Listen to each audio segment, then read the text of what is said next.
Uh, we have quite a interesting group here to talk about some of Richard's work and how Richard's work has played a part in what we research and some of our interests moving forward.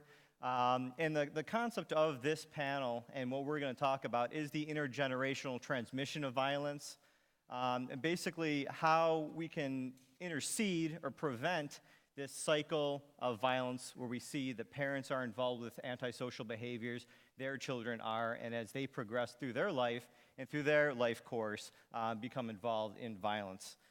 So most of you were here probably yesterday, and Dr. Tremblay needs no introduction, so I'll leave this up here, and I know we're all very familiar with Dr. Tremblay's academic work, so I won't spend a whole lot of time on that, but I did want to talk about the first interaction that I had with Dr. Tremblay. When I was a graduate student, I was very interested in a lot of the same topics as Dr. Tremblay. So I was very concerned about and interested in how our biology shapes our later life outcomes, everything from genetics and epigenetics to endocrinology, and a lot of those biological functions that play a part in shaping our later life outcomes.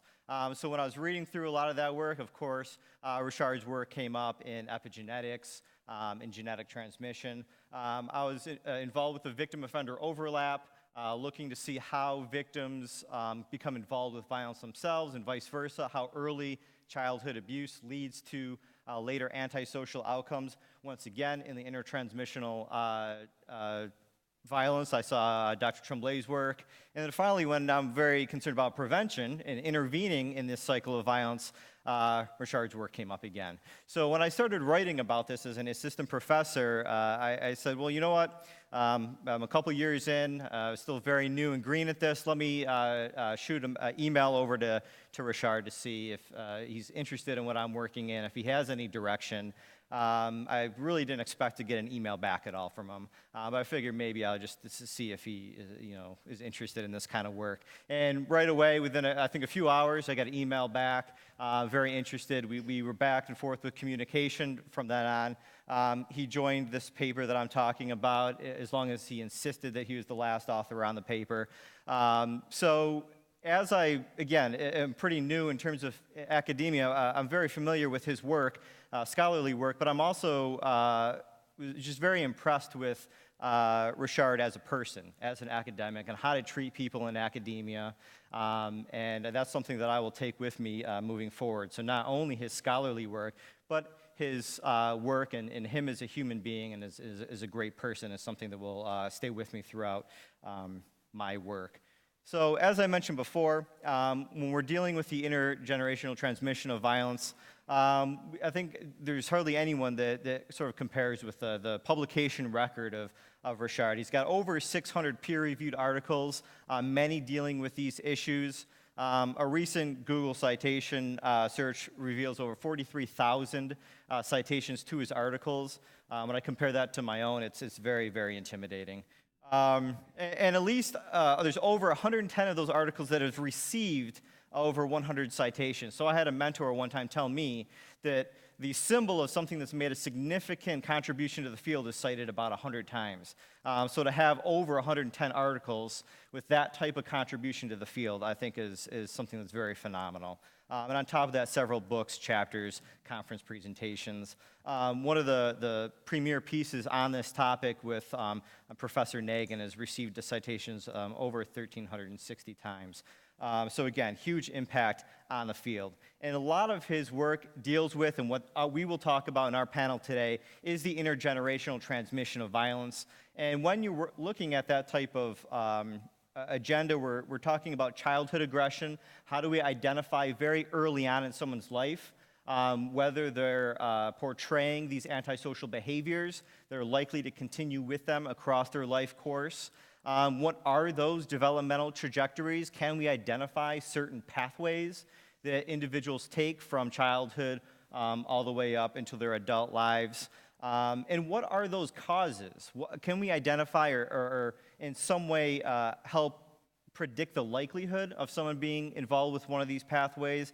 Is there something in, say, neuropsychology or epigenetics that will give us a clue into what these life outcomes might be as individuals proceed throughout their life? And very importantly, what do we do about that? Is there some developmentally based crime prevention that can intercede and improve the mental and physical health of these individuals?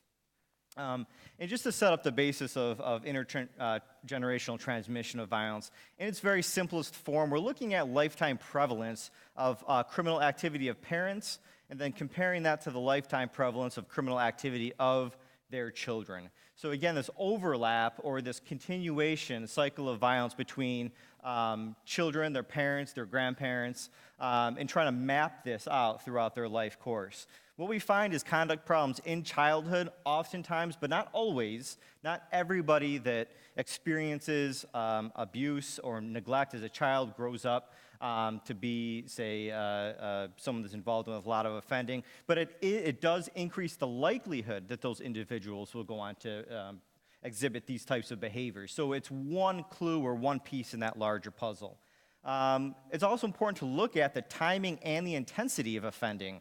And consider that. And Dr. Tremblay's work talks a lot about not only looking at prevalence or the extent of that, but also looking at when does it occur? Does it occur early in the childhood? Does it occur later in the life course? And looking at the trajectories not only of children, but of their parents as well.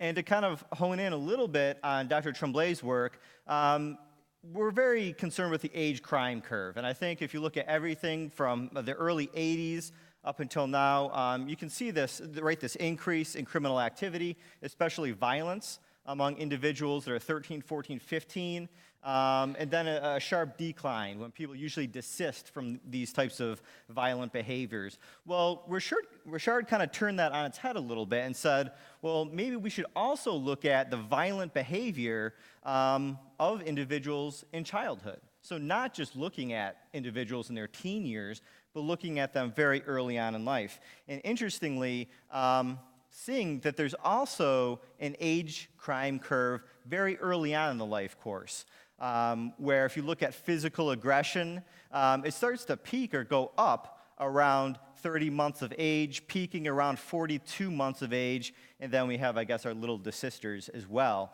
And Tremblay suggests that we cannot afford to neglect this type of research. So if we are truly interested in decreasing and preventing violence, we cannot wait. And I think that's a theme that we've seen throughout this conference. We can't wait until these individuals are 14, 15, 16. We have to do this perinatally or even prenatally.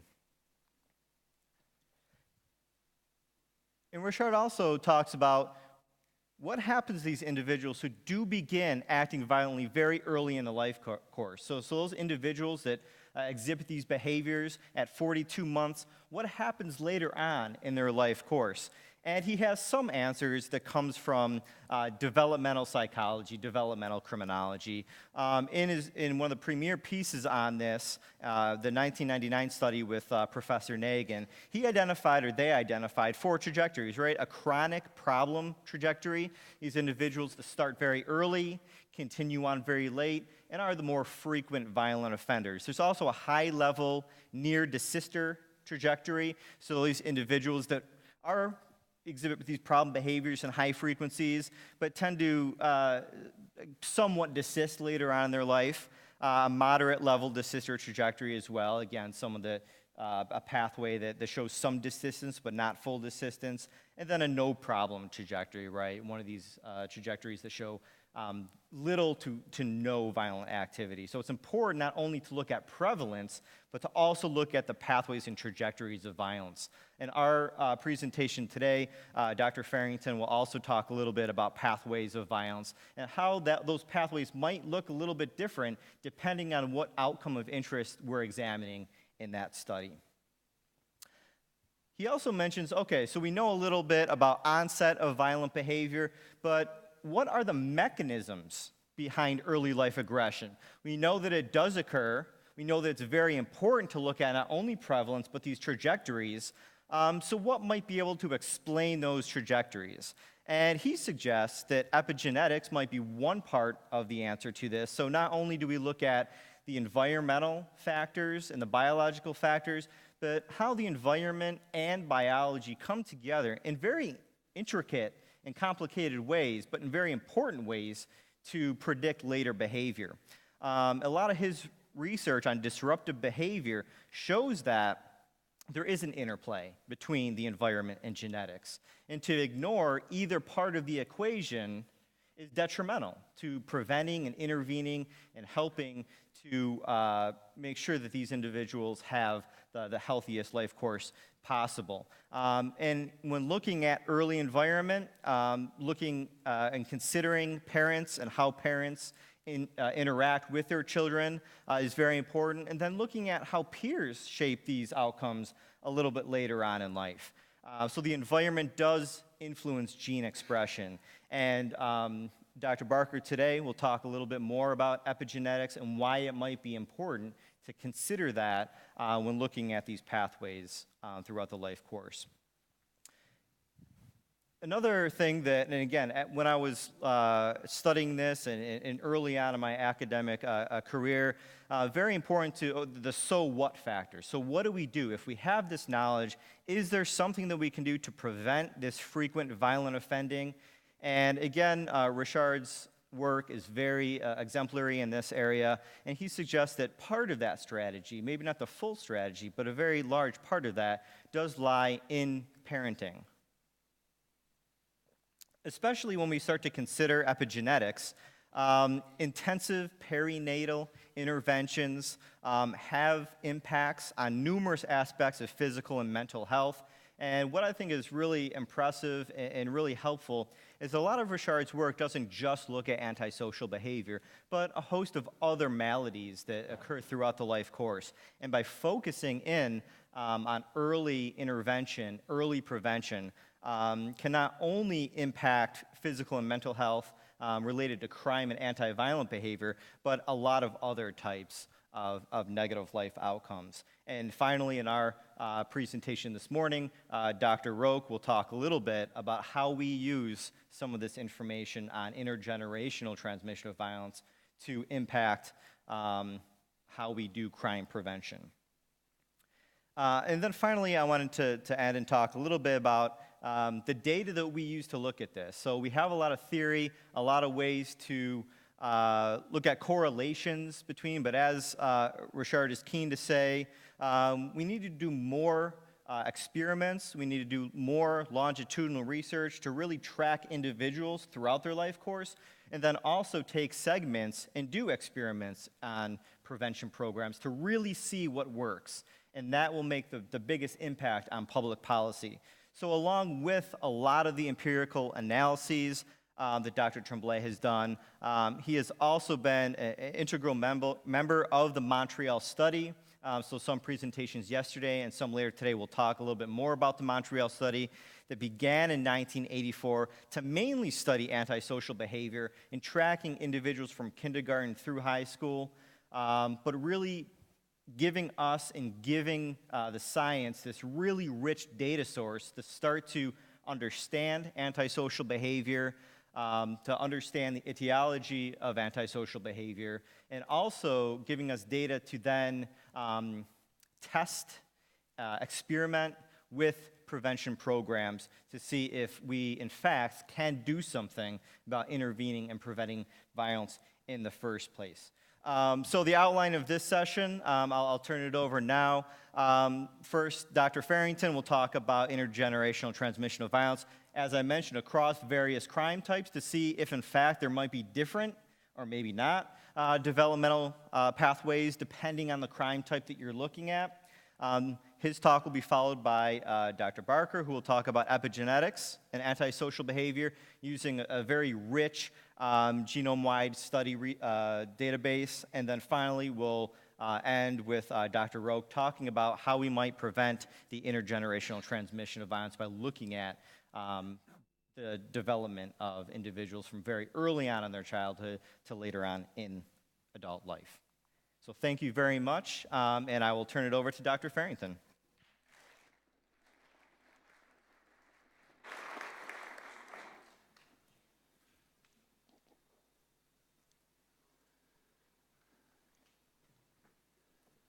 While Chad is doing this, I wanted to say it's a great pleasure for me to be honouring Richard Tremblay. I've admired his work for many years, and I first came in contact with Richard with his PhD research in the UK because I was consulted by the British Journal of Criminology.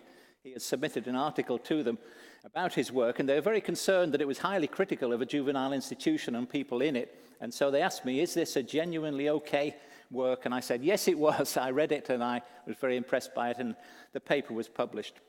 And then in the 1980s, I was responsible for Richard making several trips to the United States, where he had not been before, because I was involved with the direction of an N.I.J. MacArthur study on development. And even more important, I was responsible for Richard getting a drink in the evenings, because when I went with Richard to the bar and the barman asked him, what would you like to drink, he would say, Grand Marnier.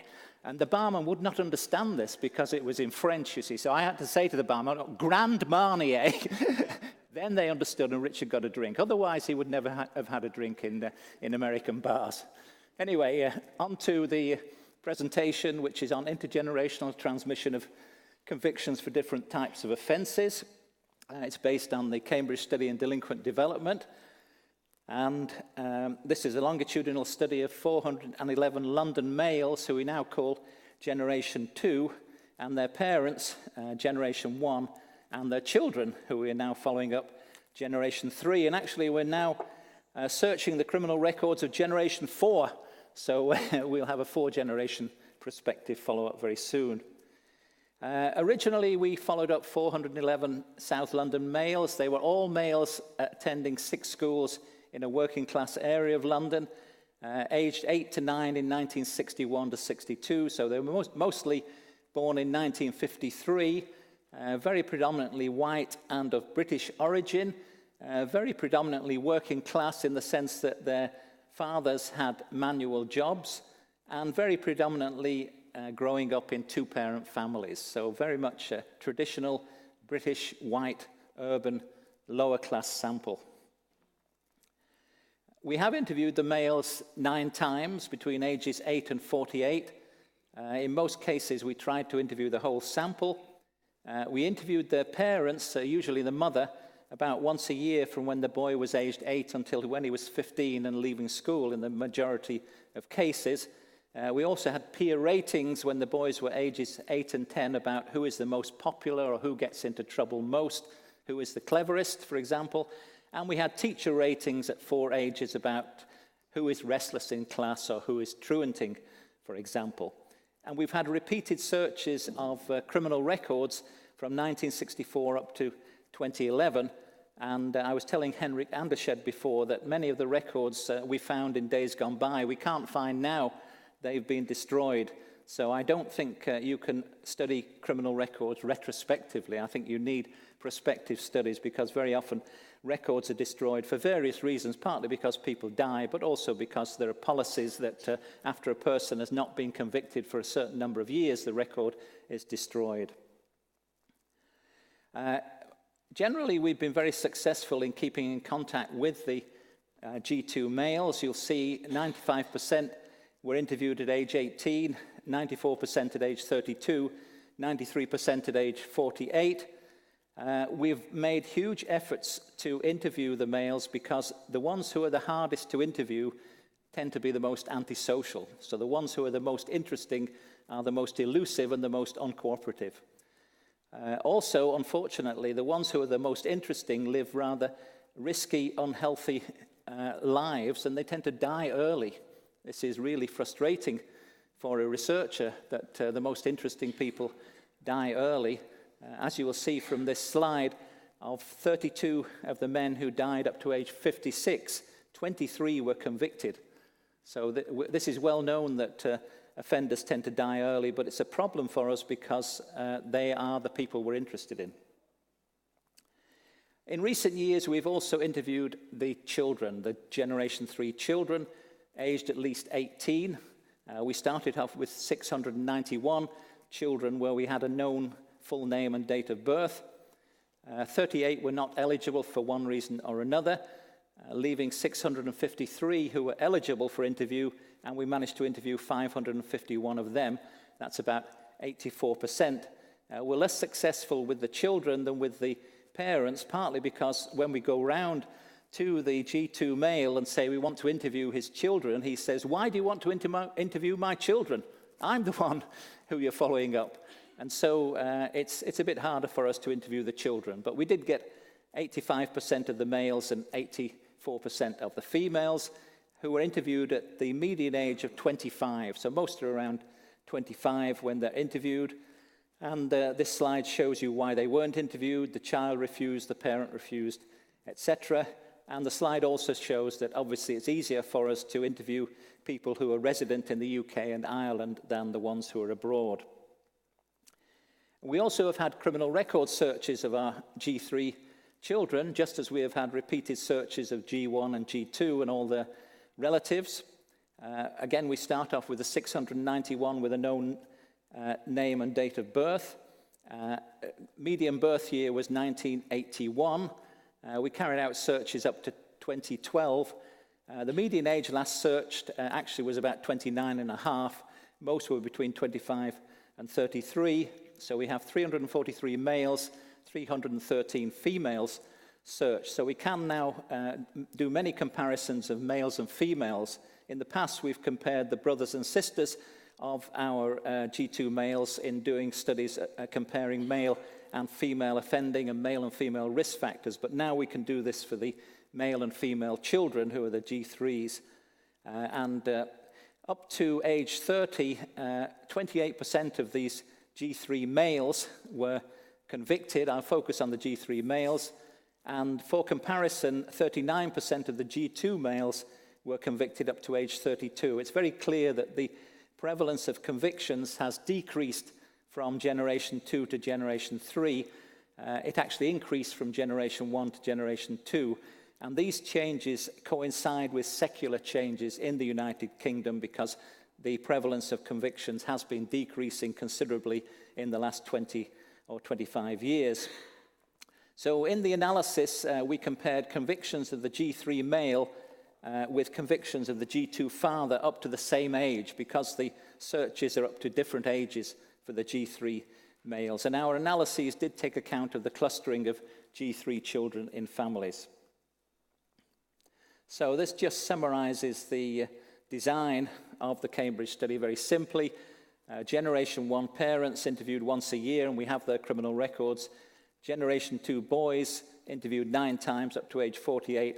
Generation 3 children interviewed once at age 25, and we have their criminal records up to age 29 to 30. So the questions I'm addressing today are, to what extent do the convictions of the G2 males predict convictions of the G3 males? And I do investigate intergenerational transmission of different types of offences. Again, you might wonder, would you expect stronger transmission for some types of offences than for others? Possibly you would. Perhaps you'd expect stronger transmission for violence, for example, rather than for car theft or offences like that. But that's an interesting question as to what one would expect in advance. We also try to look at mediators between generation 2 convictions and generation 3 convictions. We don't have genetic information, but we can study other factors that might mediate this relationship.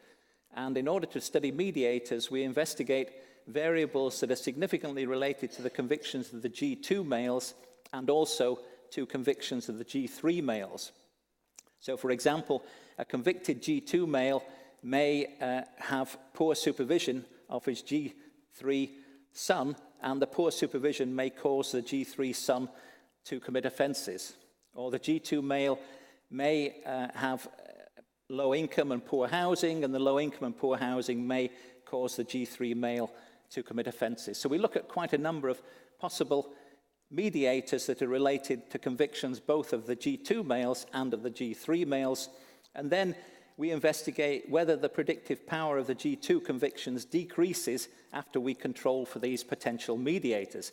Ideally, we would like to eliminate the relationship completely to say that we know how it's fully mediated, but we haven't been able to do that. I'll warn you in advance.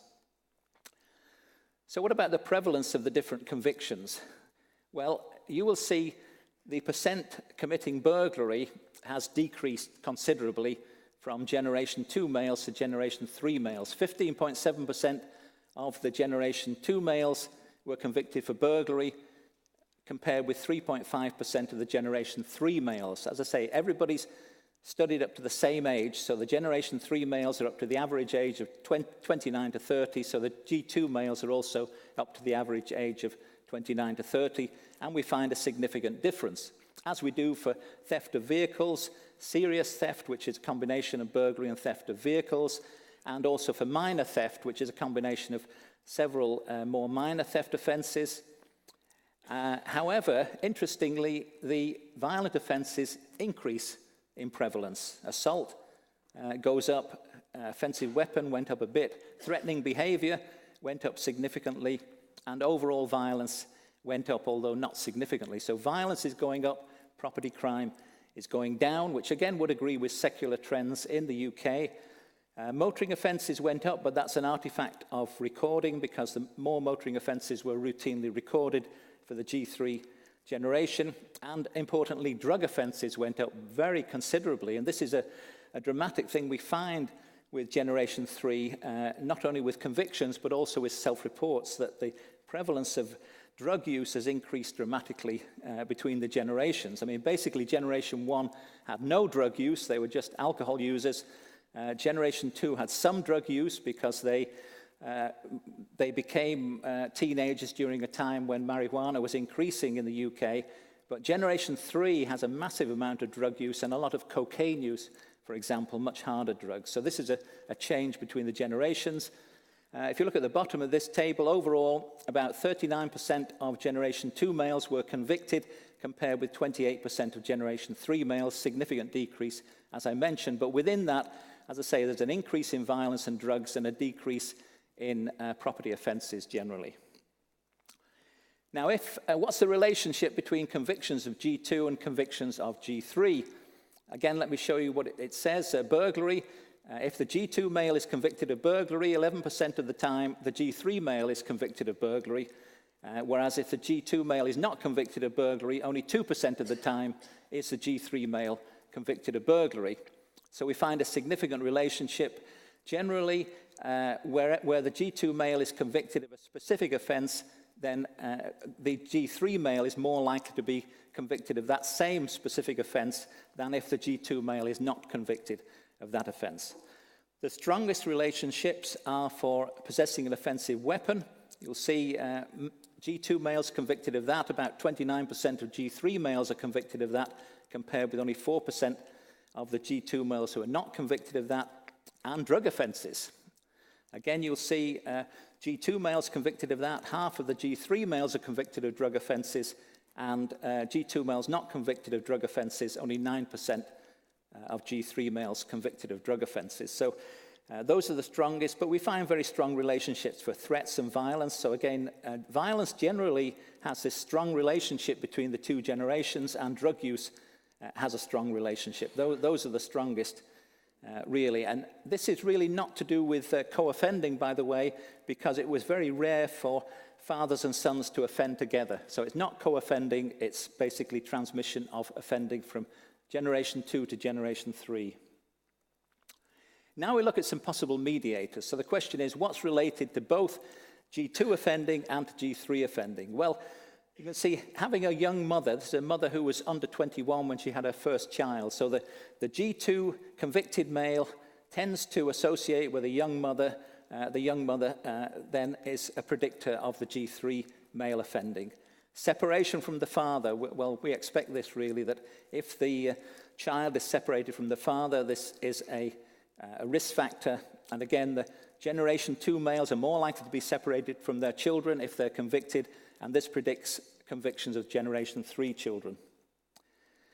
We have a lot of parental factors like physical punishment, poor supervision related to both G2 and G3 offending, and a lot of socioeconomic factors like low pay, large family size, high unemployment, poor housing, renting, living in London, which these things are all interrelated, by the way, that renting, living in London and poor housing are all associated. And finally, some individual factors. Our G2 males with an anti-establishment attitude, so they're negative to anybody in authority. That's associated with G2 offending. It's also associated with G3 offending. So again, possibly the antisocial attitude might be a mediator between the G2 offending and the G3 offending. So then we do our mediation analysis and we say, okay, which mediators reduce the strength of the relationship between the G2 convictions and the G3 convictions? We start off with the odds ratio of 3.46. That's the basic relationship. If the G2 is convicted, what's the likelihood of the G3 being convicted? The mediator that reduces it the most is renting. That's basically reflecting poor housing. When we add poor supervision, it reduces again. We add an establishment attitude, it reduces again. The next one down is physical punishment and then separation from the father. We're still not eliminating the relationship with these mediators, but we are reducing it, and this would suggest that these factors are mediators between G2 convictions and G3 convictions, and therefore they're possible targets for intervention to reduce the intergenerational transmission. So here's some targets for intervention: socioeconomic deprivation, such as low income and poor housing, poor child rearing, poor supervision and physical punishment of the child, separation from the father, an anti-establishment attitude, and it's clearly desirable to target the more criminal families to try to reduce intergenerational transmission, and it's desirable to focus on childhood risk factors in these families to identify children who are especially at risk. Possible intervention programs include parent training to improve child rearing and parental supervision, cognitive behavioral skills training to reduce antisocial attitudes and increase self-control, vocational training to reduce unemployment and socioeconomic deprivation, and other programs such as drug programs as well. So there's quite a few other programs that are possible. So just to summarize the conclusions, the intergenerational transmission of convictions was significant and strong. It was strongest for carrying an offensive weapon, burglary, motoring offenses, and threatening behavior, but it was strong generally for violence, more so than for property offenses. It was reduced considerably after controlling for important mediators, especially the family renting rather than owning their own home. I should say these things are mostly measured when the G2 male was age 32. Poor parental supervision, anti-establishment attitudes, physical punishment, and separation of the G3 son from his G2 father. The identified mediators suggest risk factors that could be targeted to reduce the intergenerational transmission of offending: socioeconomic deprivation, poor child rearing, disrupted families, and anti-establishment attitudes. And then where next? Well, the next analysis was to look at the intergenerational transmission of self-reported offending, and I'll present those results tomorrow. And we did eliminate the relationship between self-reported offending of the G2 males and self-reported offending of the G3 males by controlling for mediators. So whereas with the transmission of convictions, we still had the significant relationships, even after controlling for a load of mediators. With self-reported offending, when we control for a number of mediators, we eliminated the significant relationship between self-reports of the G2 males and self-reports of the G3 males. In future, we will look at the intergenerational transmission of other types of antisocial behavior, such as binge drinking, gambling, and sexual promiscuity. And of course, we want to compare G2 and G3 females. A bit more difficult for convictions because only about 7% of the G3 females were convicted, but we do have a lot of self-reports of the G3 females, so we can do it much more for them. So, for further information, there is a paper published this year on intergenerational transmission of convictions for different types of offences, so you can read all about it. The self-report work is currently being worked on, so we haven't finished that one yet. Thank you.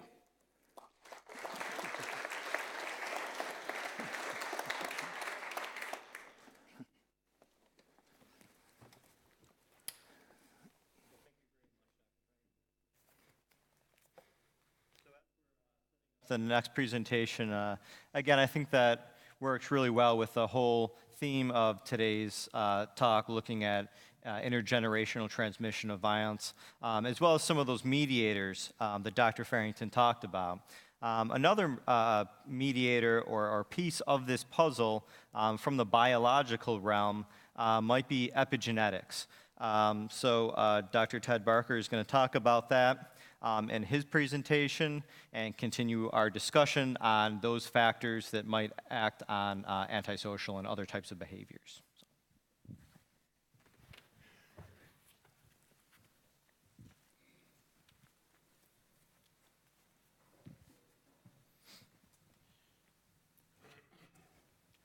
Does anyone know how to start it?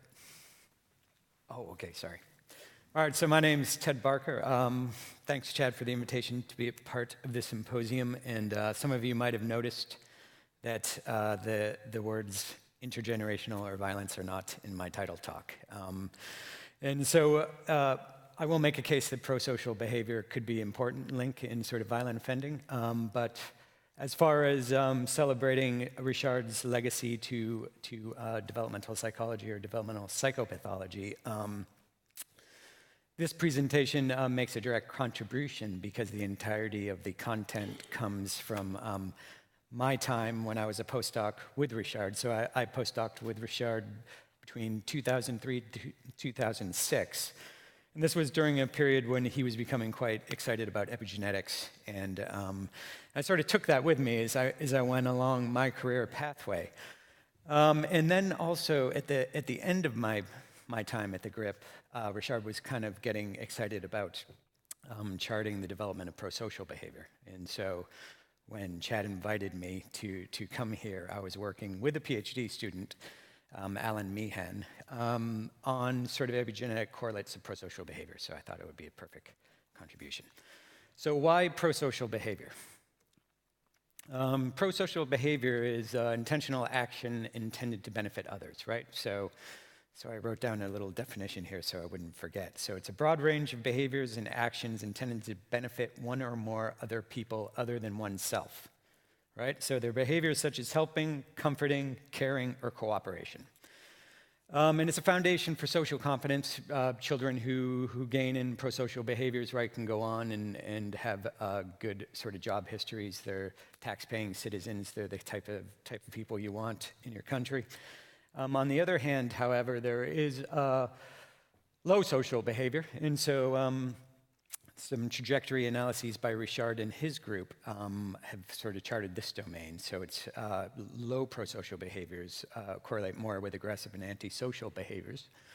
And Richard has identified a trajectory of persistently low prosocial behavior children. And these children also tend to have emotional difficulties, right? So Alan, PhD student, has found that low prosocial behaviors correlate with callous unemotional traits, and you can also find some history of this idea with the research of S.E. Vieding and Mark Dadds. And then also sort of social cognitive impairments, so autism and deficits in empathy. The extent to which low prosocial behavior phenotypes have biological underpinnings has been researched a bit. So twin studies suggest that prosocial behavior, right, does have heritability estimates. So you do get some from your mother and your father or your greater family. So based on self-reports, I believe in adolescence, there's 38% sort of heritability, and then parent reports in childhood, it's higher, it's 62%. One thing that's interesting is that Ariel Nafo has shown over time that prosocial behavior associates with an increase in genetic and non-shared environmental influence from childhood through to adolescence. There have been candidate gene studies that have looked at prosocial behavior or correlates of prosocial behavior. So one of the big ones is oxytocin receptor. And here, so OXTR associates with prosocial behavior, associates with empathy or deficits in empathy, callous unemotional traits, and autism. And then there is also this gene, which I can't remember what it's called. This is embarrassing, but does anyone know what that gene is? It's vasopressin, sorry. And that relates the same to prosociality, empathy, autistic traits, childhood aggression too. So there are some candidate genes that associate with prosocial behavior and correlates of prosocial behavior. DNA methylation is a potential biological mechanism that could explain how candidate genes associate with phenotypes, right? So here's a graph that just kind of shows that, that methyl bodies, methyl tags can aggregate around promoter regions of genes, and as they do, it can inversely relate with expression of a gene, okay? So if it's in your brain, that gene, the expression of the gene will be a neurotransmitter, so this could be related to sort of serotonin, dopamine. It's related to oxytocin peptides too, at least the reuptake.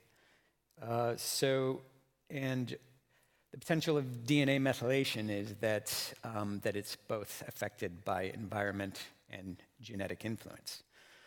So animal and human studies suggest that genetic environmental effects coact, basically they intersect at epigenetic modifications, and this is one pathway in which early risk can portend vulnerability for psychiatric problems. As I said, it's genetically influenced. So there are twin estimates that range, that suggest high heritability around promoter regions of genes that can range anywhere from 20 to 97%. So this is heritability on the level of methylation, right? And then there's also molecular genetic studies that show that you can have these methylation quantitative trait loci from genome-wide association studies, and you can basically map genetic influence on methylation levels from cord blood at birth, straight out through adolescence. And a lot of this work has been done from the study that I'm going to show you, the Avon longitudinal study of parents and children, and that's by Tom Gaunt and Carolyn Welton. So you can estimate SNP heritability in methylation levels. These methylation quantitative trait loci have been shown by Jonathan Mill and his group at Exeter University to associate with gene expression, so they could serve as a proxy for genetic influence on gene regulation. But as to what exact role DNA methylation plays, if any of you were in my talk yesterday, I apologize because you're seeing this again, but that can be helpful for retention sometimes. So mechanism or biomarker. So a lot of people are really excited about DNA methylation, and they're showing associations, but exactly what an association means has yet to really be defined in humans. So in animals, the animal literature, one of the advantages is that you can use experimental paradigms to look at DNA methylation central nervous system tissue and experimentally validate a mechanistic role in a disease etiology or whatever you're looking at, right? In humans, and especially living humans and children and adolescents, obviously you can't do that. So we rely on peripheral samples, which could be buccal cells or just cheek swabs, or it could also be whole blood draws. And here, the methylation that you're indexing may not necessarily be a surrogate of central nervous system function. It could equally likely be a biomarker. And here, that could be a consequence of the disease etiology. So it could be a biomarker indexing early risk exposure. It could be the development of internalizing symptoms or externalizing symptoms, right? Even in that case, they can have clinical utility. So there's some great reviews about cancer where actually cancer patients, people look at peripheral sample DNA methylation, and it's a good indicator of how individuals will respond to cancer treatment. So they can be advantageous.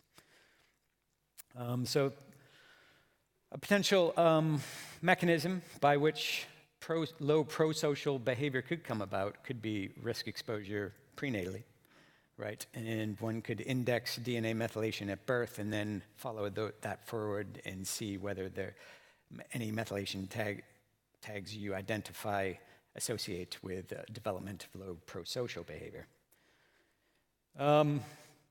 I reviewed a lot of candidate gene studies, and those are really helpful for a number of reasons. So candidate gene studies, typically the candidate genes have been well characterized, so the function's understood, right? And it's been validated experimentally in vitro, in vivo, et cetera.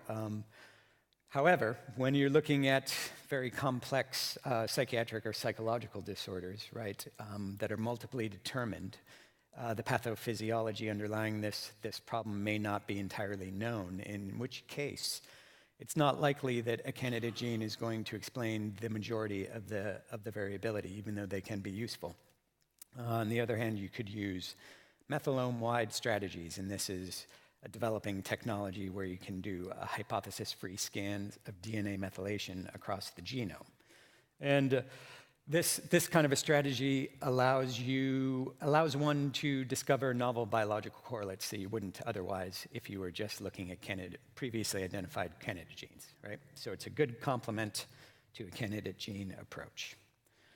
And that's what we're going to do here, is take a look at trajectories of prosocial behavior between ages 4 to 13, and then we're going to follow that up with looking at whether or not the kids following different trajectories would show different sort of epigenome-wide markers of DNA methylation. So three research questions that we followed up once we identify the trajectories and look at the epigenome-wide markers is then taking those markers and looking at whether or not they associate themselves with any pre or early postnatal risk exposures, whether there's any genetic influence using the MQTL approach, and then what are the phenotypic correlates. So we're looking at prosocial behavior and also the kind of correlates of prosocial behavior. So that could be, empathy and so forth.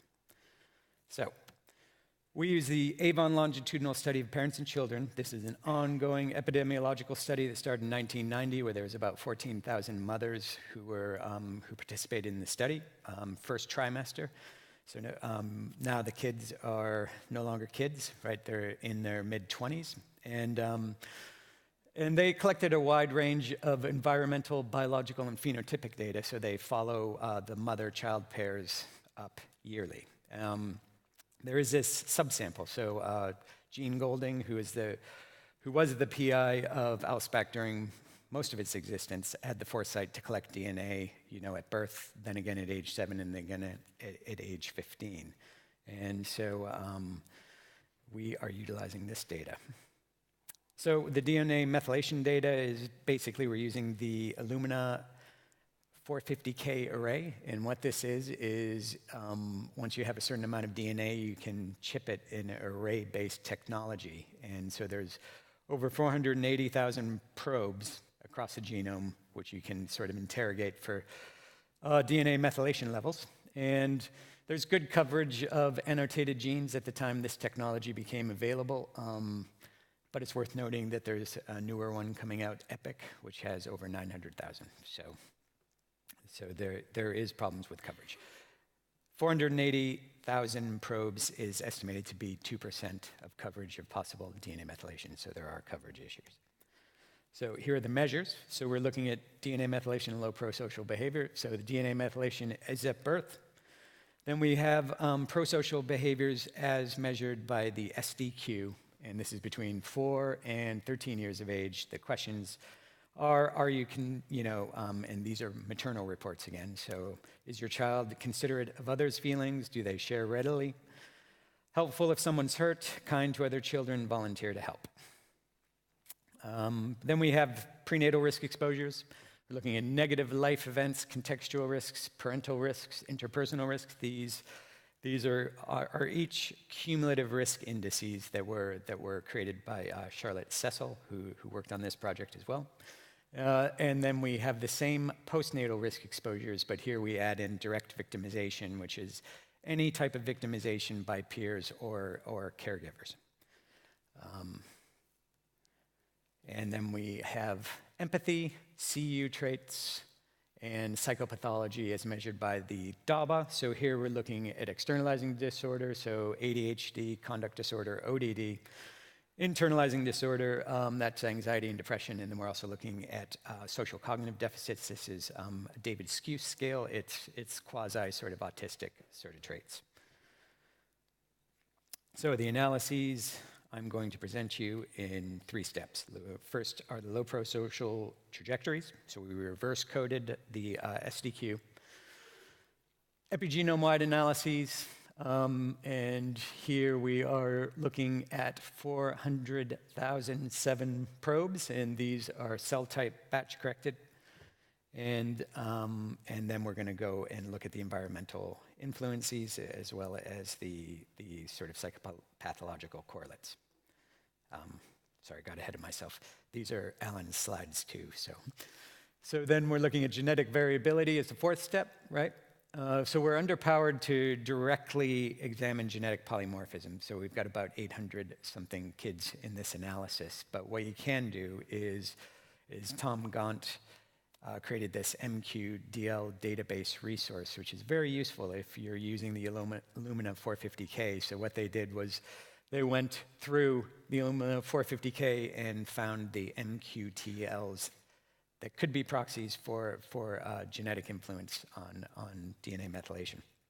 So we looked at that database, and then we looked at phenotypic correlations of the epigenetic markers. So the results. So first, low prosocial trajectories. So we basically, Alan found this clinical cutoff for the SDQ, and he's reverse coded the scale. So the one to pay attention to is the lowest one, so the red line, right? So this is a group of kids who are showing very low prosocial behaviors. Sorry, it gets confusing when you put the word low on it. So they're very low in prosocial behaviors, lowest of the group.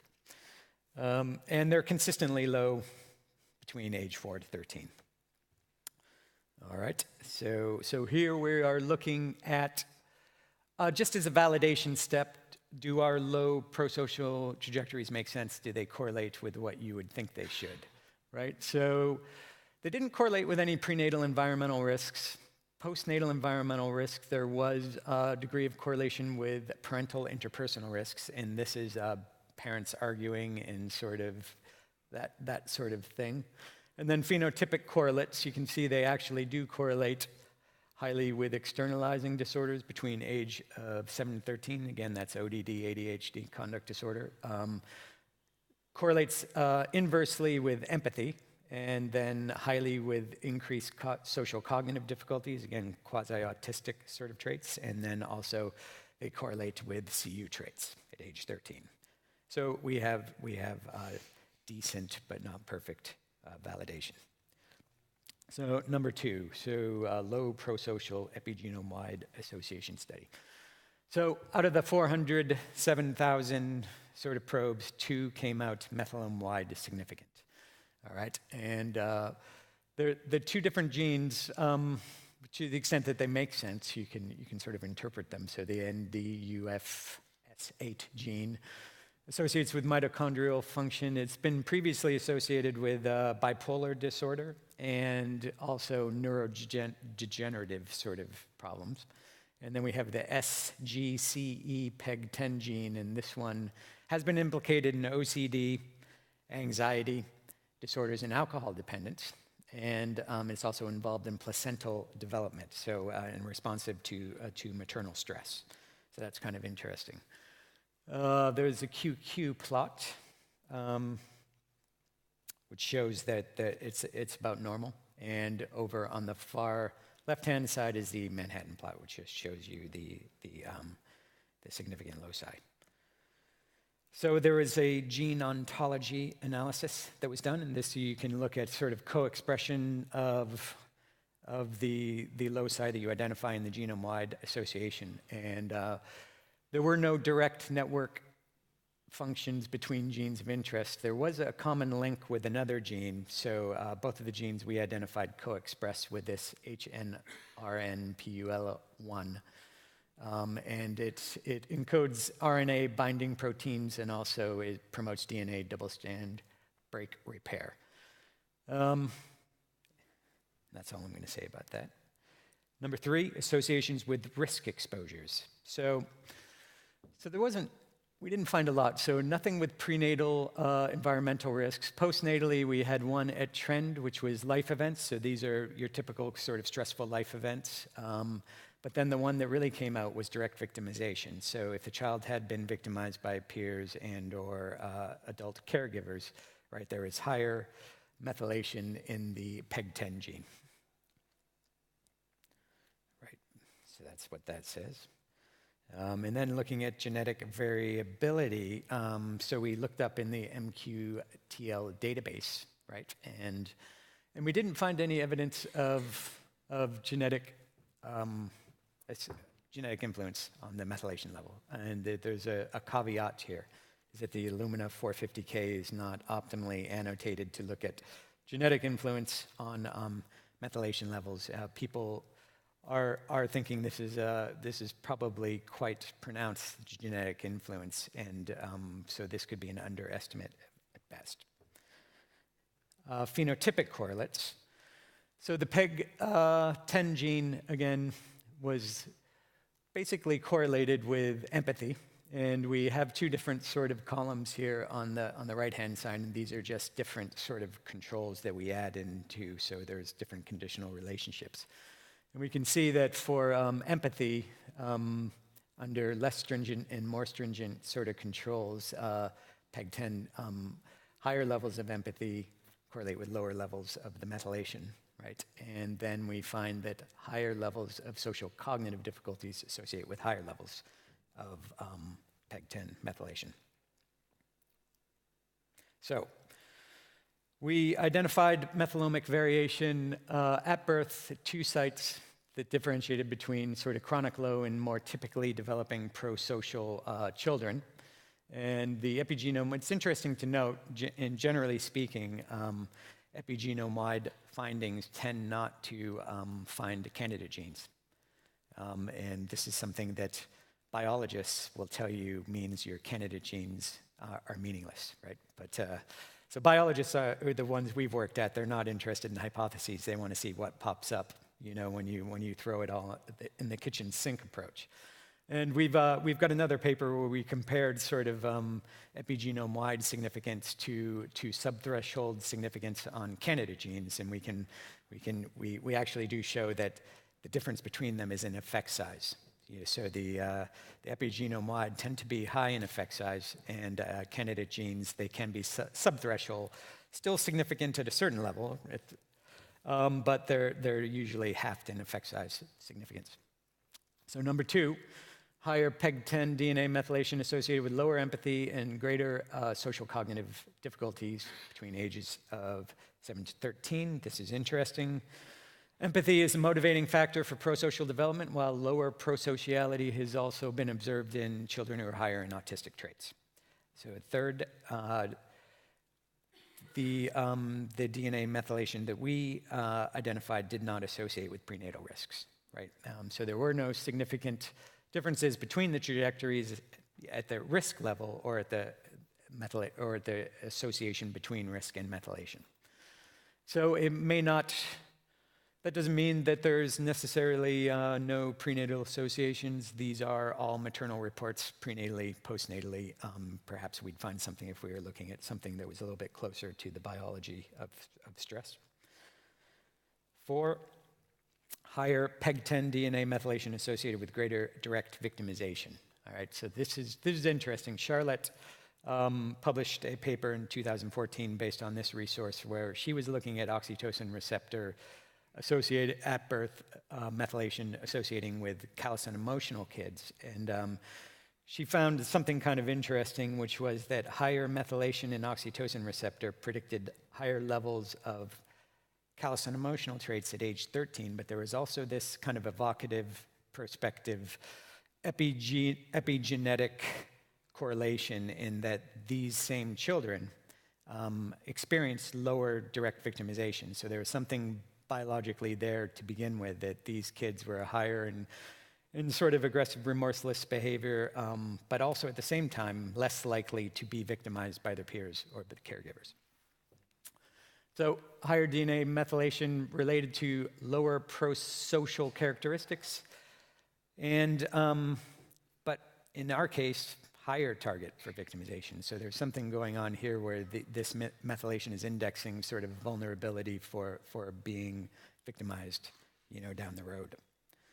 5th and last, we found little evidence of genetic influence on the identified loci The heritability of DNA methylation patterns, I showed you, varied between 20 to 97%, and there's now sort of an analogous literature popping up in DNA methylation that's there for sort of GWAS compared to twins. That there seems to be a missing heritability in epigenetic studies as well, so that twin studies, you get big sort of estimates of genetic influence on methylation, and when you look at sort of proxies for genetic influence from molecular studies, the influence is much smaller. All right. There are limitations, right? Modestly sized community sample. We're using peripheral samples. All analyses are correlational. Relying on mother reports, and we're focusing on DNA methylation only. If we wanted to characterize these associations, we'd want to look at multiple sources. We want to look at gene expression. Brain imaging would be a good way to sort of validate that there's actually some sort of a surrogate function going on with for central nervous system. At present, we could say that perhaps what we found are biomarkers for low prosociality, but that would necessitate replication, right? All right, and just for acknowledgements, people who made this research possible and the funding agencies. So thank you very much.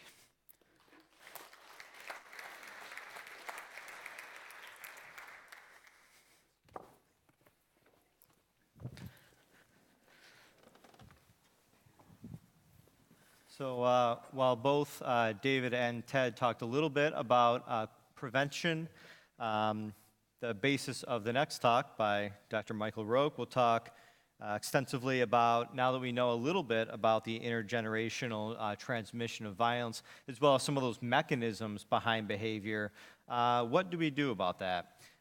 So Dr. Rocque will talk a little bit about preventing intergenerational transmission of violence using what he calls a developmental maturation approach. And after Mike's talk, we'll have a little bit of time for some questions. So again, for all the presenters, if you have something, write it down, jot it down, and we'll hopefully get to that after Mike's presentation. Thanks, Chad. There you go. You're welcome. Thanks, Chad. So I am Michael Rocque from Bates College, and just so that you don't forget it, Bates College will be on every slide. Not really sure why, but and so I'm really happy to be here. Thank you for coming out. What I want to do is talk a little bit about theory, right? So we've had a couple really great empirical studies. We have a lot of empirical studies on intergenerational transmission of violence, on the development of aggression, on crime through the life course. And I want to switch gears a little bit and sort of offer, I think, a perspective that can help us make sense of all of those findings, right? And why is that important? Because I think we have all of these findings, and it's difficult to know what to make sense or what to make of all those findings, and also where to go in the future, unless we sort of take a more theoretical approach. So what I'm going to do today is I'm going to talk a little bit about a theoretical approach that I developed for desistance from crime, building on the work of Sheldon and Eleanor Gluck, and see if it can apply to childhood prevention, childhood development of antisocial behavior. So just a little bit of an overview. What I'm going to do is, I'll go through this relatively quickly because I do want to make sure that we have time for questions. But my basic goal here is to take a couple threads of literature and see if I can weave them together into this maturation approach, which I think can apply throughout the life course. So just really quickly, this is drawing on work by Dr. Tremblay and some of the other esteemed colleagues that we have here in this room. The intergenerational transmission of violence is, as Chad mentioned earlier, just basically the link between parents' behavior and children's behavior. And there is some work that also shows a link between early childhood experiences and later childhood behavior, right? So one of the first papers that developed this idea of the intergenerational transmission of violence was by Kalmus in a social learning framework, right? So there's several theories about why is there this link between parent behavior and child behavior. Is it because they witness, they imitate, they model? Is it because parents who are maybe violent towards one another. So intergenerational transmission of violence was really developed for interpartner violence. So children who experience or witness their parents being violent towards one another are more likely to be violent in their own romantic relationships. Is it because parents who are violent are less likely to develop attachments? Perhaps there's some impacts on cognitive development. And then, of course, the genetics, the gene by environment interactions. So to bring in Dr. Tremblay's work here, for my money, these are some of my favorite papers of his, 2002, 2010, and 2006. So he has written extensively, as we know, on the development of aggression and violence in childhood, and reviews several factors. And what I like about this is that it's a biosocial approach, right? So it's not just things that children experience. It's not just social relationships. It's social relationships. It's attachment to parents. It's the physical environment. It is genetics, right? It is neurological factors. It's everything. So given that we know these things, how can we prevent it, right? And so his 2006 paper goes, as Chad already outlined, goes into this pretty extensively. And one of the things the key pieces that I think is interesting from that paper is that he says, it's actually normal for children to be aggressive, right? In the first year, in the second year. What we need to do is teach them socially appropriate alternatives for behavior, right? So I have a 2-year-old right now. I'm kind of experiencing this. He really enjoys my phone, but we don't really want him to be watching videos on my phone all the time. So when I take that away, he gets very upset and very angry, and the fists come out. So I'm looking at Dr. Tremblay's work, and I'm trying to figure out, how can I teach him socially acceptable alternatives to that behavior, right? And I don't think that we've taught him to be violent. We haven't been violent, but he is, enjoying the fists a little bit. And so in this piece as well, he talks about programs, right? So given what we know about the development of antisocial behavior, what are some programs that we can use to try to prevent it, right? And so pregnancy, early childhood, infants, elementary and high school, and then situational and environmental programs. So what I like about this is that it's a biosocial perspective, right? It doesn't look at one factor, social, individual, genetic, or physical environment. It kind of looks at all of these things sort of in a holistic way. And for my money, the key piece that many of you are probably aware of is the developmental crime prevention piece in 1995 with Wendy Craig. And that work still stands today, even though it's a few years old now, as an exemplar for what are the programs and why do they work. And then, as Dr. Farrington mentioned, his book, Saving Children from a Life of Crime with Brandon Welsh, sort of builds on that and shows some more developmental programs. So just real briefly, what is crime prevention? What do we mean by that? Several types, right? And they all sort of differ in terms of when do we want to intervene, right? Do we want to intervene before we have any problem behavior at all? Do we want to sort of do a non-targeted universal approach where we try to address risk factors? Do we want to target children who maybe have already showed signs of risky behavior? And then the tertiary, sometimes people call this, they say that this is not crime prevention because it's really trying to prevent relapse. So this is targeting people who have already offended, already demonstrated antisocial behaviors. And then there's several types within this. So crime prevention is really pretty complicated, but we're going to focus a little bit on developmental crime prevention. And just real briefly again, developmental crime prevention is really all about promoting healthy social development, right? And it can start early in life. Oftentimes it can start before life, right? So one of my favorite studies or programs is David Old's, which targeted at-risk mothers who were pregnant, gave them a nurse practitioner or nurse partner who educated them on healthy behaviors, feeding, how to interact with their baby, and so on and so forth. And so by promoting this healthy development, we can reduce crime and other maladaptive behaviors. So the Tremblay and Craig piece that I'm drawing on here today is a really long essay. It was published in Crime and Justice. It's about 80 pages or so. And they focus on several types of crime prevention, right, and several types of risk factors. And what I thought was really interesting within that article is that they argue that looking at the effectiveness of different programs and different approaches, we can, in a sense, test theories, right? And so we can see which theories are more effective or more beneficial for helping us understand crime over the life course. They look at they look at programs that try to prevent all kinds of different negative attributes, socially disruptive behaviors, cognitive deficits, so on and so forth. I'll focus a little bit on delinquency. And here's just a schematic, just to show you how variegated this is. These arrows indicate X and Y variables in the different studies that they review. So for example, there's studies that look at the link between parenting and disruptive behavior, the link between parenting and cognitive development, so on and so forth. Just a quick review, they cover a lot of studies in this piece. And they focus on, for delinquency, they focus on 3 different parts of the life course. And the most effective, the highest effect size, was for preschool programs, right? So we can see it's a medium effect size there. And here's just a sampling of some of the programs that they talk about. What are the components of the programs and the programs that are effective?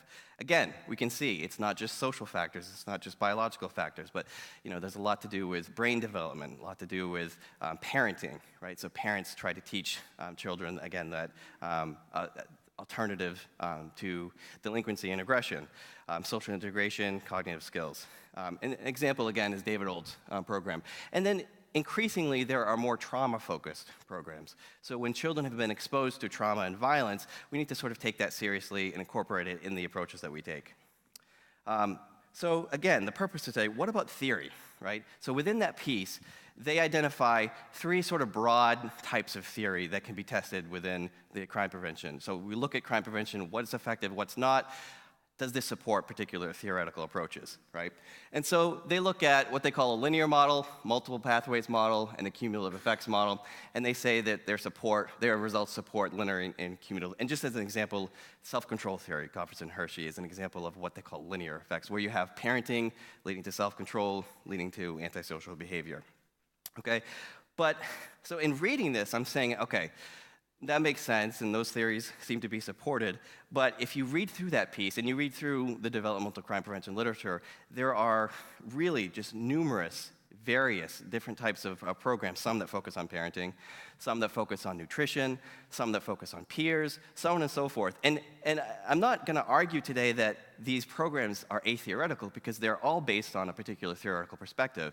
But what about making sense of all of those programs together at once, right? Are they just, as C. Wright Mills said, is it just abstracted empiricism, where we have programs in different areas that we want to focus on? Or can we sort of build a model that sort of takes into account all of these different approaches, and that lets us know how we can sort of intervene in a way that's a little bit more comprehensive? So I'm arguing that we need a developmental or a life course theory that can be applied across the life course, not just in one particular period of time, and that focuses on multiple domains of the life, okay? So what I'm drawing on here is this developmental approach that I developed to try to explain or try to make sense of desistance, right? So desistance is relatively new body of work or literature that tries to understand why do people who have been engaged in crime eventually stop. And again, there's biological research, there's social research, there's environmental research. And so I was looking at some of the early historical work, and Sheldon and Eleanor Gluck, way back in the 1930s, had argued that desistance is a result of maturation, right? They didn't really say what it was, but they were pretty clear that it wasn't just a biological, physiological phenomenon, right? So if I were to say Chad's more mature than me, you would think that maybe he makes less corny jokes or something like that. But maturation really for them was, it was intelligence, it was social relationships. They argued that we don't really have the answer for what maturation is, but we think, doctors and social workers and physiologists and all of these different specialists should come together to try to tell us what maturation is. And nobody really did. So I tried to humbly take up the torch and apply it to desistance. And here's what I came up with. So they said that we should dissect maturation into its components, right? So I developed 5 domains of maturation.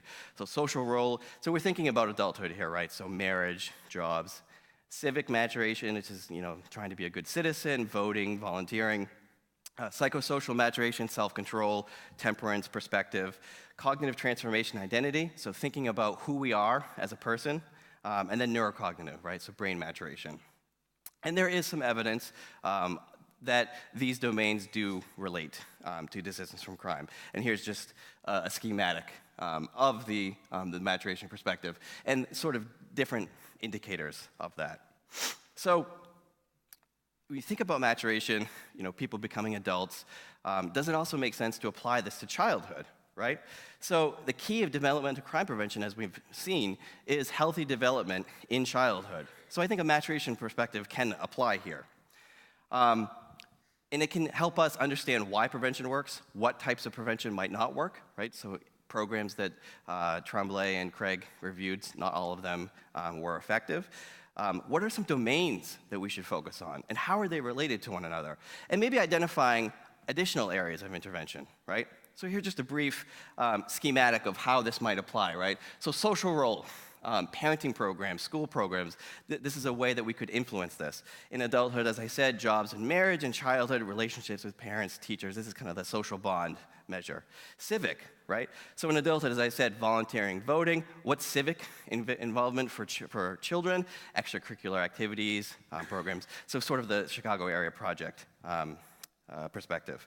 And then what I think is kind of interesting, identity in adulthood is a really strong factor for desistance, but it's not something that most developmental crime prevention programs focus on. But from labeling theory, we know that maybe it would be an interesting area that we could sort of intervene. Try to get children to think of themselves as good people, as not troublemakers, so on and so forth. Psychosocial or personality, cognitive behavioral therapy, anger control programs, right? So the measures would be sort of the same, right? When we know that self-control and personality factors are really important in desistance and the development of aggression. And then finally, neurocognitive factors, right? So trying to promote healthy cognitive development is important in both childhood and adulthood. So, and just thinking about this developmental maturation approach, I think that it can apply over the life course and kind of help us understand why people engage in crime and then why people sort of desist from crime. And from that, if we build on it, we understand what sort of domains are more important than others and how they interact, maybe we can understand a little bit better how to intervene with children over the life course. So just real briefly, so we have some time for questions. Wrapping up, preventing intergenerational transmission of violence via developmental crime prevention seems to be a promising approach. How do we make sense of all of that research and all of that literature and all of these empirical findings? It seems to me that a maturation approach might help us get there. So I'll wrap up here, and hopefully we'll have time for some questions. Thanks.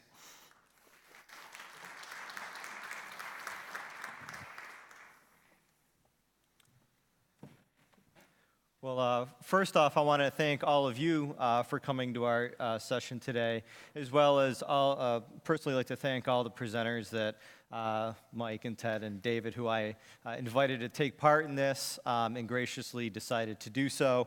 I really do hope that it was very helpful for everybody. So I'd like to invite the presenters to come on up here. We have about 10 more minutes in our session, so if you have any questions at all that you want to direct to any of the presenters, please do that. It's up to you guys if you want to sit. Okay.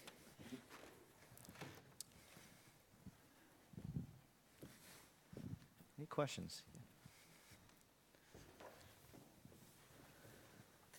Well, hello. I work as a forensic psychologist in Swedish Prison and Probation Service, and I have a question because there are some critics that our prevention programs aren't effective enough, and now you are giving us another perspective, and maybe that could be a factor that we would need to address when we work with the adult criminals and when they are supposed to be fathers, and not all of them abandon their children. They try to be fathers and maybe not so successful. So do you have any comments on this?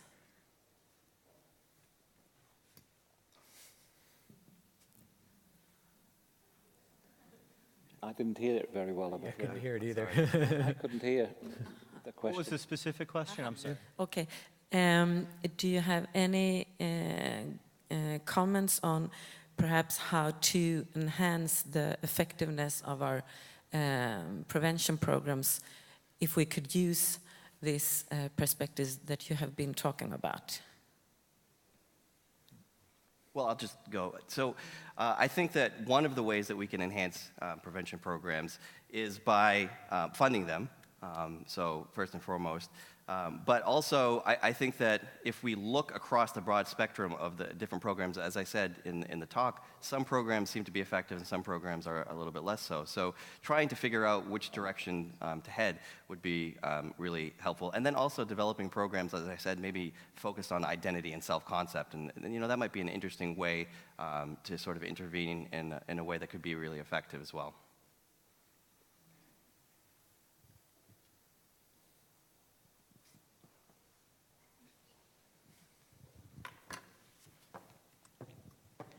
Thank you. Thank you very much. This was really an impressive session. So thank you very much, all presenters. My name is Britta Klinteberg. I had one specific question to Michael Rocque, and that is, I was interested in your risk factors for the prenatal risk factors, that you had no influence on that, or it was no result there. And I would like to ask you if you had inclusions of information on preeclampsia in there.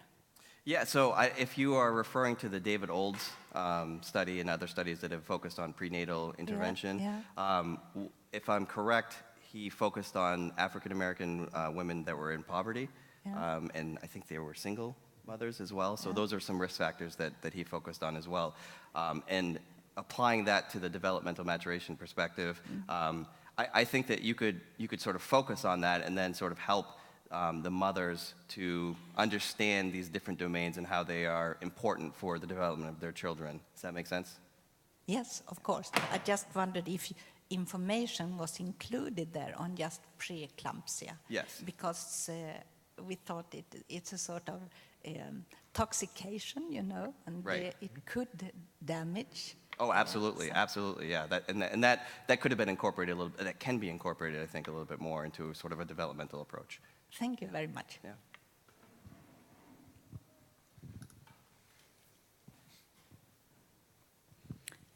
Hello, thanks. Thanks for your presentation. I have a question with regard to epigenetic and the possible effect on crime and antisocial behavior, because we also know from other fields of research like medicine that cancer genetic also a mutation of genetics. I'm thinking about all the oncology parts. They might not have been there from the beginning, from birth, but mutation of genes also happens in life from different factors, and we know this, for instance, in the oncology field. How would you be able to establish whether the kids or any time in their development might have encountered changes in their genes so they were not there from the beginning? And how would you face this from a research point of view? Thanks. Sure. So that's a good question. So our research question was centered at prenatal and birth, you know, so it was definitely sort of censored as far as the more pronounced developmental question. I think, so twin studies show, like you said, that especially with antisocial behavior, that different genes can come online at different times, and it's very likely that epigenetic processes could follow that genetically through genetic influence and also through environmental influence. So children will be, as you undoubtedly know, will be exposed to different environments sort of during early childhood, late childhood, adolescence, and for that I think you need very specific research designs to be able to you know, parse that kind of variance and genetic and environmental influence. And we can do that a little bit with the Avon longitudinal study of children. So we have published papers where we're looking at DNA methylation at different time points and whether or not it does interact with environmental influence. And we haven't found, in this study, we haven't found good evidence for postnatal risk DNA methylation associations. For some reason, we're finding it at birth. And we're not exactly sure why that might be. One reason might be that cord blood is a different tissue than whole blood. postnatally, and that it potentially cord blood could be more of an index or a surrogate of central nervous system function than whole blood draws postnatally. That's all we know at this time point. I think that's a great question, and I think the next generation of longitudinal studies are probably going to be better designed to to ask questions like that.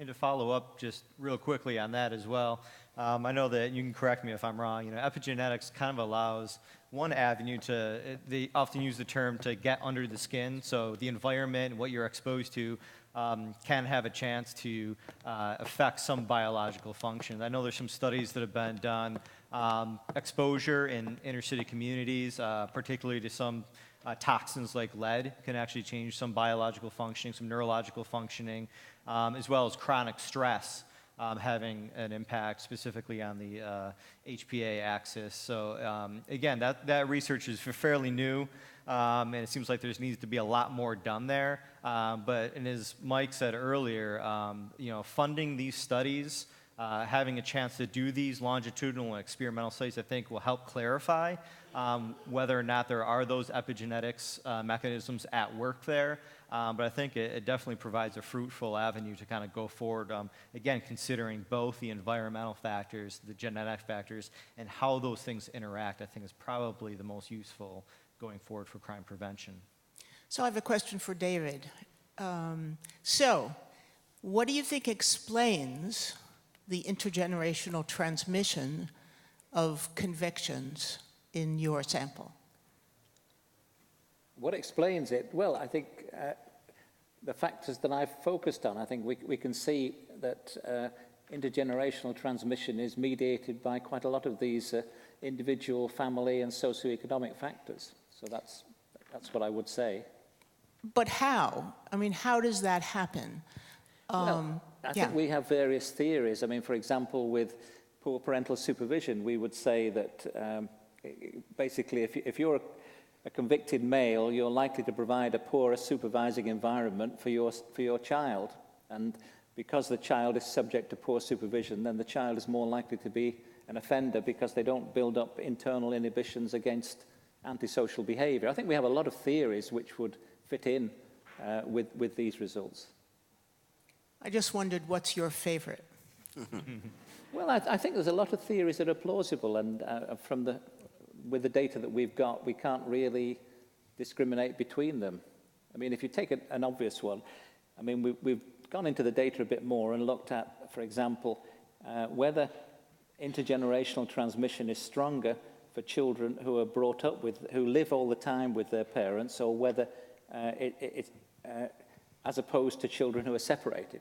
Because to the extent that there's environmental influence from the family, if the child stays with the parent all the time, the intergenerational transmission should be stronger than if the child is separated. So in a way, you could say, well, it's a good thing to be separated from a criminal father, you might think.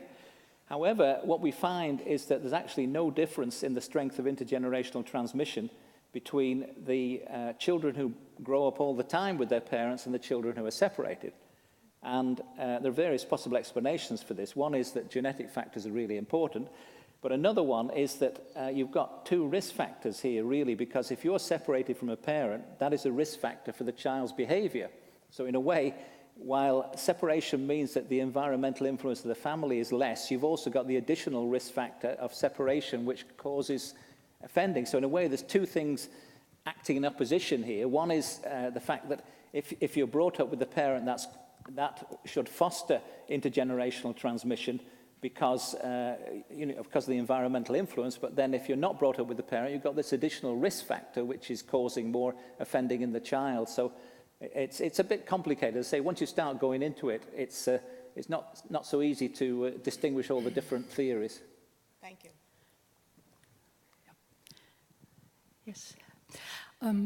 I'd like to thank you for your presentation on a most important topic. Thank you all. Just wanted to say that I attended last week a very interesting conference at Imperial College in London, organized by Mrs. Vivette Glover, that you probably all know.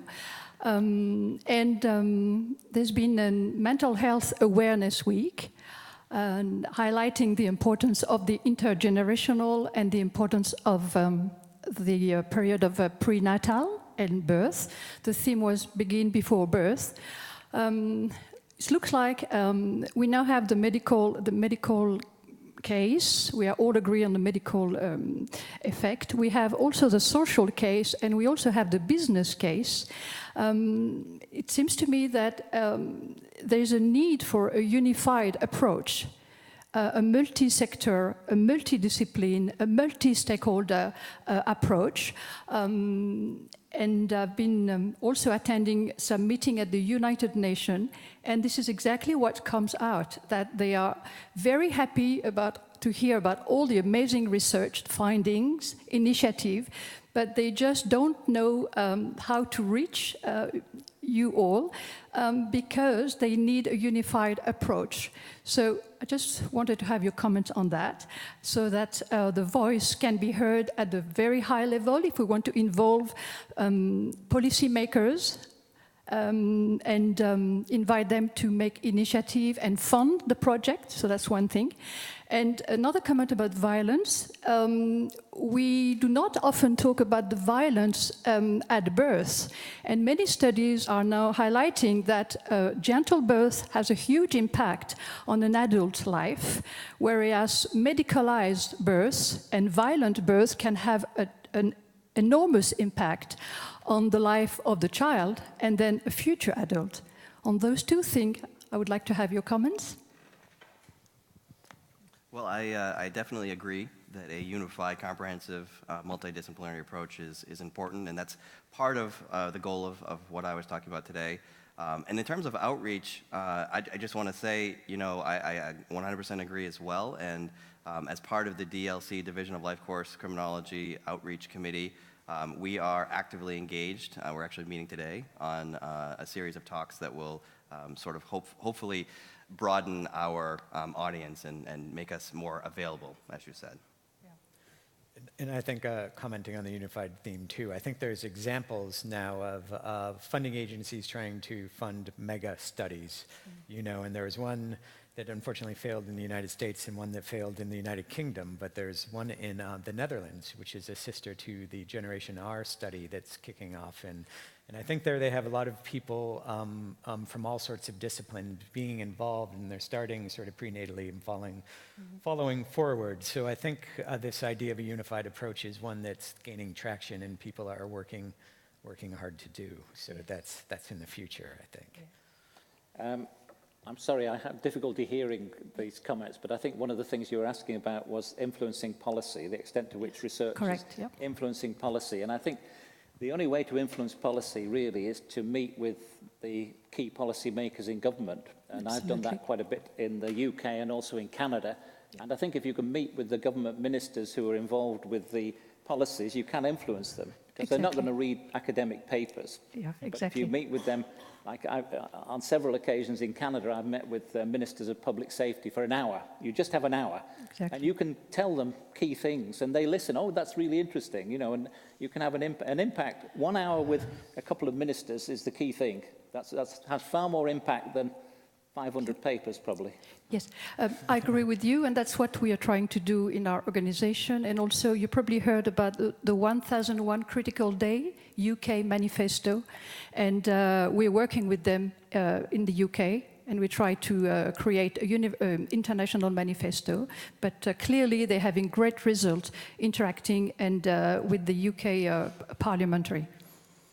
And it's very encouraging to hear that as well, that there's this absolutely need or this susceptibility or to get people together to look at this.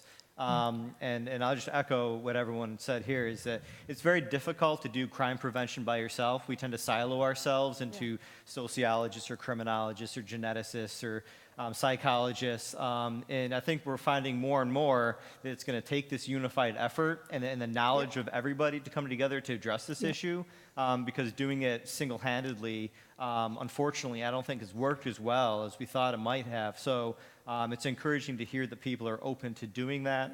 I know that's what all of us here on the panel, and to echo David, yeah, you don't have a whole lot of time with policymakers, so if you can kind of go in there with bullet points and also say, here's what we know, here's how you do it, because I think that's really important. Yeah, that is exactly what we know, and it works well, and they're really looking forward, even at the World Health Organization level. That's what they want. They want a unified approach, multi-stakeholder, multidiscipline, because that really is convincing, and then they can fund and help the implementation of your recommendation. Thank you. Well, thank you all again for coming to the session. I know we'll be hanging out here a little bit, so if you have anything, please come up and talk to us afterwards. So, would you mind?